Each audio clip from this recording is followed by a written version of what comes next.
Good to have you here at the Quotive Corner. Let's slow things down for a few minutes and wrestle with something that has been quoted for well over a century and still hasn't lost its edge. Today's quote comes from Friedrich Nietzsche. It appears in his 1886 book Beyond Good and Evil in one of his short aphorisms. The quote reads, "Battle not with monsters lest you become a monster, and if you gaze into the abyss gazes into you." Unlike many quotes that float around with questionable origins, this one is real.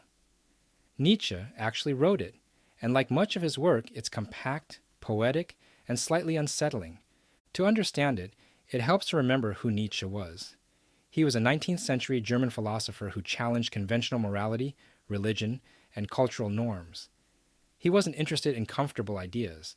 He was interested in exposing hidden motivations and examining the psychological forces behind what we call good and evil. So when he talks about monsters and abysses, he's not writing fantasy. He's writing philosophy and metaphor. Battle not with monsters, lest you become a monster. On the surface, it sounds like a warning about corruption. If you spend your life fighting something you consider evil, you risk adopting its methods, its mindset, even its cruelty. History gives us plenty of examples. Revolutions that overthrow tyranny only to establish new tyranny. Reformers who begin with righteous anger and end with hardened bitterness. Leaders who justify harsh tactics in the name of noble causes. But this isn't just about politics or power. It's psychological. When you fixate on something you despise, it begins to shape you. Your identity forms in opposition. Your emotional energy feeds off the conflict.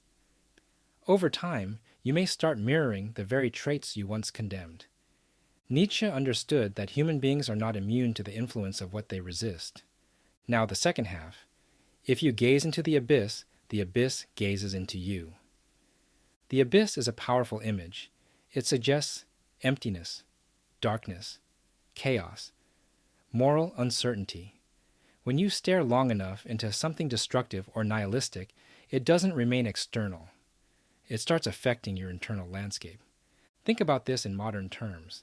If you constantly immerse yourself in outrage, cynicism, hostility, and darkness, even if your goal is to oppose it, what happens over time? You don't remain untouched. Exposure shapes temperament. Repetition shapes perception. The abyss gazes back. This is not a call to disengage from hard realities. Nietzsche wasn't advocating ignorance. He was cautioning about absorption. There's a difference. You can confront evil. You can challenge injustice. You can fight corruption. But you must guard your own character in the process, because the line between conviction and obsession is thinner than we'd like to admit. Here's where the moral philosophy comes in. Nietzsche was deeply skeptical of simplistic moral binaries.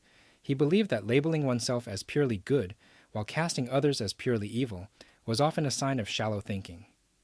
The world is more complicated than that. Human beings are more complicated than that. When we reduce everything to monsters and heroes, we risk losing nuance. And without nuance, moral certainty can become dangerous. That's why this quote still resonates. It doesn't say, "Don't fight monsters." It says, "Be careful." Be careful that your methods don't corrupt you. Be careful that your hatred doesn't reshape you. Be careful that staring too long into darkness doesn't darken your own perspective. And here's the optimistic part. Because there is one. Awareness protects you. If you're conscious of this risk, you're less likely to fall into it. Reflection acts as insulation. Regularly examining your motives, your tone, your methods, that keeps you from becoming what you oppose. This applies in personal conflict too. When someone wrongs you, the temptation is to retaliate with equal force. But in doing so, you risk stepping outside your own standards. You justify behavior you once criticized. And slowly, without noticing, you've shifted. The abyss doesn't announce its influence. It seeps. So what's the practical takeaway? Engage the world's problems, but don't let them define you. Stand for something, but don't let opposition become your entire identity. Critique injustice, but guard your own integrity in the process. It takes strength to confront darkness. It takes even more strength to confront it without absorbing it. Nietzsche's warning isn't cynical, it's realistic. It recognizes that human beings are shaped by what they dwell on. And that means you have to choose carefully what you allow to occupy your mental space. Because over time, what you stare at starts staring back. Thanks for spending a few minutes with me here at the Quotive Corner. If this reflection gave you something worth sitting with, share it with someone who values thinking deeply. And remember, wisdom isn't in the quote, it's in the reflection. I'll see you in the next episode.